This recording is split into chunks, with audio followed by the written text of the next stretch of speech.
Au Burkina Faso, le secteur agro-silvo-pastoral fait face à de multiples défis liés au changement climatique ou encore à la rareté des ressources hydrauliques et énergétiques.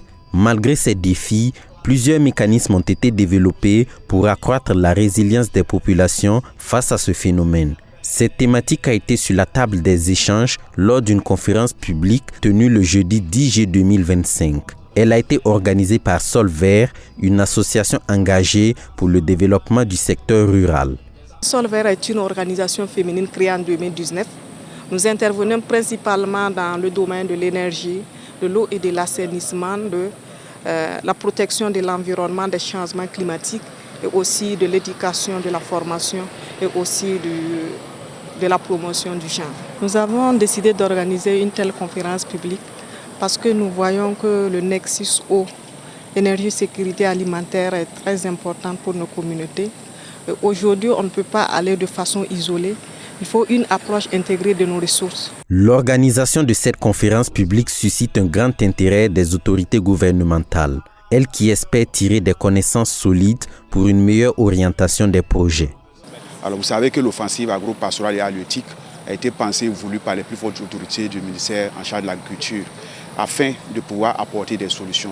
Nous sommes en phase donc avec cette thématique et les solutions donc, qui pourront être apportées au bout donc, de cette conférence publique pourraient nous permettre également de pouvoir réorienter ou d'améliorer les interventions que nous avons déjà sur le terrain afin de pouvoir avoir un meilleur impact pour une meilleure production agricole au Burkina.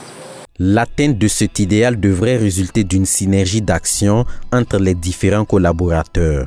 L'efficacité et les impacts des actions sur le terrain ne peuvent se faire que sans la synergie. Et travailler isolément dans un seul secteur, on ne peut pas les prendre dans notre communauté. Alors en tant qu'acteur, nous attendons toujours aux communautés qui se responsabilisent. Mais comment se responsabiliser? Comment s'approprier nos actions? Mais tant que notre réponse ne couvre pas les besoins. Ils ont besoin également d'être en sécurité alimentaire, mais ils ont besoin de l'eau et de l'énergie. Nous devons travailler à faire des changements fondamentaux dans la vie des communautés. Et également aussi, cette synergie, effectivement, nous appuie notamment à ce qu'on puisse faire valoir les défis aussi des collaborations, mais aussi les bienfaits d'une synergie.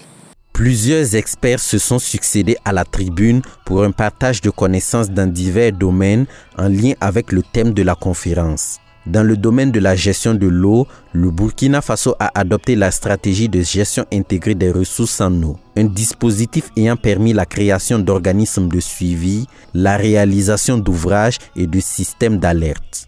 Dans cette gestion intégrée des ressources en eau, il y a des éléments qu'on met plus l'accent en termes de réalisation d'infrastructures, d'allocation de la ressource. On met des modèles qui vont permettre de mieux planifier cette ressource-là. Et aujourd'hui, nous essayons de mettre en place un système. On suit la ressource de près avec des sondes automatiques. Ce sont des équipements qui sont à télétransmission qui vont nous donner les éléments, tout ce qui est donné de suivi pour nous permettre de répondre à tout moment. Pour l'atteinte de la sécurité alimentaire, des mécanismes ont été développés par l'État burkinabé avec l'aide de structures partenaires en vue d'adapter les modes de production au changement climatique. Cela a permis d'optimiser les rendements et de réaliser des exploits sur le terrain. Il y a des types de spéculations qu'on n'imaginait pas pouvoir produire, par exemple en hauteur. Aujourd'hui, par exemple, le riz pluvial.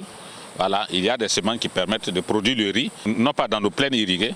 Donc ça, c'est un ensemble d'instruments qui sont mis en place et des textes législatifs et réglementaires aussi qui sont adoptés pour pouvoir effectivement encadrer l'activité de l'ensemble des acteurs. Les sujets abordés ont suscité une grande attention du public présent.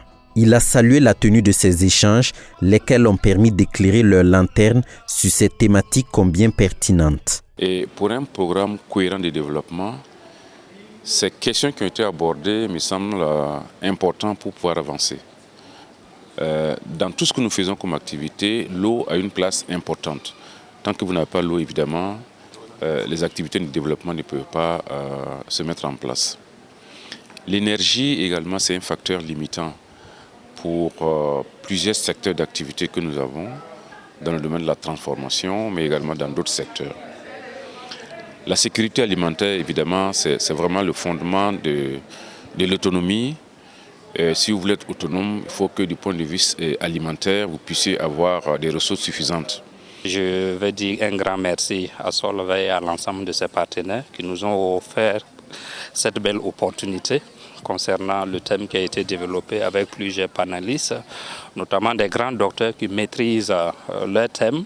Ils nous ont permis de faire le lien étroit, la connexion étroite entre le climat, le changement climatique, l'eau, l'énergie, vu que nous traversons également une crise sécuritaire périllosante qui impacte également négativement sur les activités économiques et permettent aux populations de pouvoir faire face à leurs besoins. Après cette conférence, suivront des tables rondes.